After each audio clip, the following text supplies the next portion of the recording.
My name is Joanne Heritz. I'm a PhD candidate in the Department of Political Science. I study comparative public policy, and my research project looks at urban Aboriginal peoples in Canada and travellers in Ireland, and the extent to which these two groups can advocate for their lifeways. Both groups have similarities, in fact that they're Indigenous to their respective populations. They're nomadic originally, and they also relied on oral traditions to maintain their cultures. I don't look at really I don't compare these two groups, but actually I compare public policy or social policy for these groups and the extent to which these groups are engaged in processes that can make decisions regarding their lifeways. Both groups have migrated closer to urban centers since the middle of the 20th century, and as such they remain marginalized within the urban communities in which they reside. They suffer lower indicators for health and educational attainment.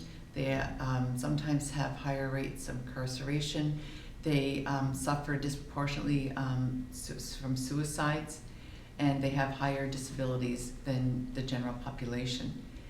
As such, they're not really, they don't politically represent themselves. They really rely on voluntary organizations that speak on their behalf and advocate for their lifeways.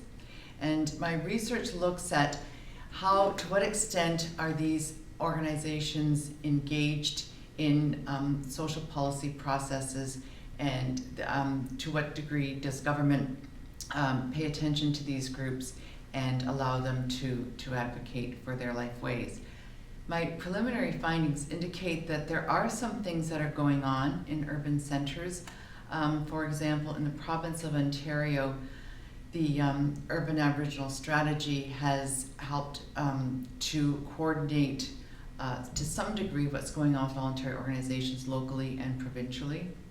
And as well, in some municipalities there are Aboriginal advisory committees set up at City Council. So these are sort of steps that are taken to connect these groups to government. On the other hand, in Ireland, there are more hierarchical problems. It's more of a top-down type of state control of what goes on with travellers, to the extent that even if there are local traveller advisory or consultative committees, to the most part they don't welcome travellers in, and travellers aren't really able to voice their concerns.